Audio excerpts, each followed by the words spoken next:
আজি আমাৰ বিজনী BDS খেলপথাৰত দুদিনীয়া কাৰ্যসূচীৰে বিজনী আঞ্চলিক আৰু চিৰাং জিলা BTR বেংগলী যুৱ ছাত্ৰ ফেডাৰেশ্যনৰ যি অধিৱেশন আজি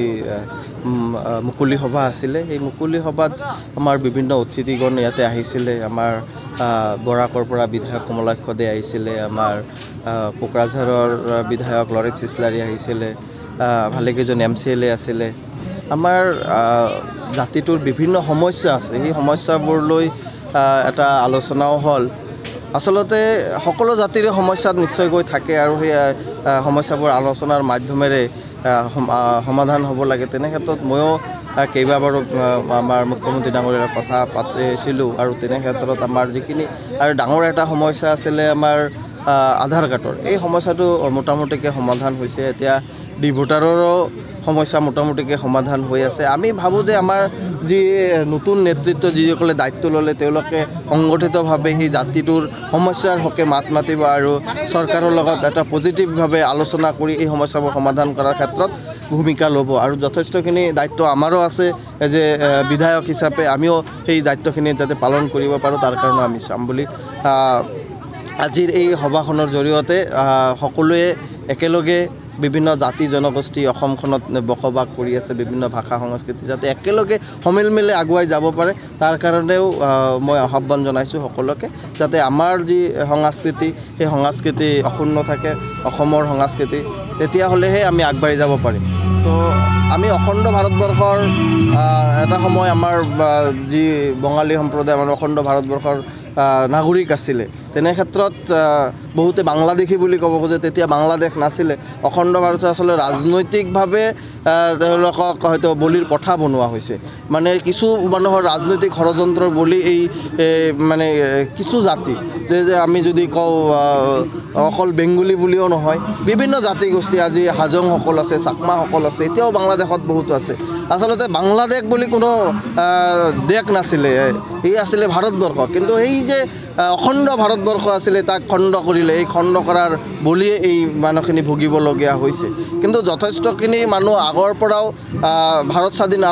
হোৱাৰ আগৰ পৰাও অসমত আছিলে আজি যদি আমি বৰাক উপত্যকাৰ কথা কওঁ তেনে ক্ষেত্ৰত বহুত হিন্দু বঙালী মানুহ তাতে আছিলে মই ভাবোঁ যে এই সমস্যাবোৰ লাহে লাহে সমাধান হৈ আছে আৰু হ'ব আমাৰ মাজত আগৰ দৰে নাই এতিয়া অসমৰ শান্তি আহিছে সকলো জাতি জনগোষ্ঠী একেলগে সমিল মিলে বসবাস কৰি আছে আৰু ভৱিষ্যতলৈ তেনেকৈ সমিল মিলে বসবাস কৰিব বুলি মই আশাবাদী যে দেখা গৈছে যে চাওক আমাৰ চিৰাং জিলাৰ দুদিনীয়া যি কাৰ্যসূচীৰে আমি আমাৰ সদৌ BTR বঙালী যুৱ ছাত্ৰ ফেডাৰেশ্যনৰ যি অধিৱেশনত প্ৰথম কথা হ'ল কি আমি চিৰাং জিলা সমিতিখন আমি সলনি কৰি নতুন যুৱচামক আমি দায়িত্ব দিয়া হয় আৰু আমি কিছুমান প্ৰস্তাৱ গ্ৰহণ কৰোঁ যে দীৰ্ঘদিনীয়া যে সমস্যাত জৰ্জৰিত হৈছে বঙালী সমাজ আজি বঙালী সমাজ জৰ্জৰিত হৈ থকাৰ পিছফালে এটা বিশেষ কাৰণ আমি অনুভৱ কৰিব পাৰিছোঁ যে বাঙালীসকল শান্তি বাঙালীসকল আন্দোলন নকৰে যিসকলে আন্দোলন কৰিছে তেওঁলোকে নিজৰ সমস্যাবিলাক সমাধানৰ পথ তেওঁলোকে বাছি লৈছে কিন্তু আমি আন্দোলন কৰিব লাগিব আজি এই ডিভোটাৰৰ সমস্যা তাহানি দিনৰ পৰা চলি আছে এতিয়ালৈ চলি আছে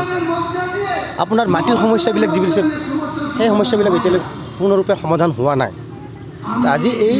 সভাৰ মাধ্যম দি আমি এইটোৱে চৰকাৰক দাবী জনাইছোঁ অসম চৰকাৰ BTR চৰকাৰক যে আমাৰ যিবিলাক সমস্যা আৰু যিবোৰ প্ৰতিশ্ৰুতি লৈ তেওঁলোকে নিৰ্বাচনৰ বৈতৰণি পাৰ হ'ল সেই সমস্যাবিলাক অতি সোনকালে পূৰণ কৰিব লাগে বুলি আজি দাবী জনাইছোঁ লগতে আজি বড়োলেণ্ডৰ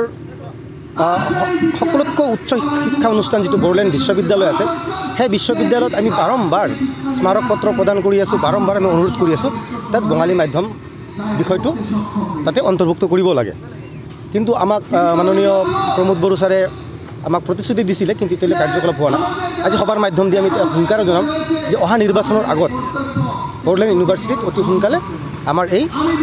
বঙালী বিভাগটো তাতে অন্তৰ্ভুক্ত কৰিব লাগে তাৰপিছত আহিছে আমাৰ BTRত থকা মাটিৰ সমস্যাবিলাক তেওঁলোকে যি ধৰণে ঢাক ঢোল বজাই কৈছে মাটিৰ সমস্যাবিলাক তেওঁলোক সমাধান কৰি দিছে তেওঁলোকে কৈছে মাটিৰ পট্টা দিছে দৰাচলতে কি হৈ আছে এই বস্তুখিনি মণ্ডল অফিচত তেওঁলোকে নিজে এটা ছাৰ্ভে কমিটি মানে মণ্ডল অফিচত তেওঁলোকক প্ৰয়োজন হ'লে আমিও তেওঁলোকৰ লগত সংগ দিম সঁচাকৈ ঘটনাটো কি হৈ আছে সেইটো তদন্ত কৰাৰ কাৰণে আহ্বান জনাইছোঁ আমি বঙালী ছাত্ৰ সংগঠন আমি কোনো ৰাজনৈতিক ব্যক্তিৰ কোনো ধৰণৰ বিষয়ত আমি মাত নামাতোঁ সেই তেওঁলোকৰ ৰাজনীতিৰ মানুহ ৰাজনীতিৰ কথা সেই প্ৰশ্নটো যদি আপোনালোকে তেওঁলোকৰ ৰাজনীতিক দলৰ যদি ছাত্ৰ সংগঠন আছে বা তেওঁলোকক সহায় কৰে তেওঁলোকক সুধিলে ভাল উত্তৰটো পাব। বিটিআৰ যুৱ ছাত্ৰ ফেডাৰেশ্যন আজিৰ এই মুকলি সভাত আমি উপস্থিত হৈছোঁ। আপোনাৰ কোৱা মতে যে এই যিখিনি সমস্যা এই সমস্যাত আমি অৱগত হয় ইতিমধ্যে মাননীয় মুখ্যমন্ত্ৰী এইটো এড্ৰেছ কৰিলে আৰু ইটোৰ ওপৰত কিছুমান ব্যৱস্থা লোৱা হৈছে ইতিমধ্যে। আপোনাৰ জাগে আধাৰ কাৰ্ডৰ ক্ষেত্ৰত ব্যৱস্থা লোৱা হৈছে, ডিবুটাৰৰ ক্ষেত্ৰত ব্যৱস্থা লোৱা হৈছে আৰু কেইদিনমান আগতে আমাৰ বিধানসভাত এইটোৰ ওপৰত এটা ইছ্যু আহিছে। এই ইছ্যুলৈ যেতিয়া ডিছকাশ্যন হ'ল তেতিয়া প্ৰায় প্ৰত্যেকজন বিধায়কে অখিল গগৈ ধৰি আদি কৰি প্ৰায় প্ৰত্যেকজন বিধায়কে আমি একে সুৰে কৈছোঁ আৰু যে এই সমস্যাটো সমাধান কৰিব লাগে। ইতিমধ্যে মই ভাবোঁ যে আমাৰ মাননীয় মুখ্যমন্ত্ৰী এইটো লৈ তৎপৰ হয় আৰু এইটোৰ ওপৰত ব্যৱস্থা লোৱা হৈছে আৰু যাতে এই সমস্যাখিনি যাতে আমি পৰ্যায়ক্ৰমে যাতে সমস্যাৰ সমাধানটো কৰিব পাৰি আৰু ইতিমধ্যে যিটো ব্যৱস্থা লোৱা হৈছে ইয়াৰ আমি এইটোৰ ওপৰত কনফিডেণ্ট হয় যে আজি যিটো মুকলি সভা হৈছে আমি যিখিনি সিদ্ধান্ত লৈছোঁ আমি নিশ্চয় আমাৰ মাননীয় মুখ্যমন্ত্ৰীলৈ জনাম আৰু এই সমস্যাটো সমাধান হ'ব বুলি মই আশা ব্যক্ত কৰিছোঁ।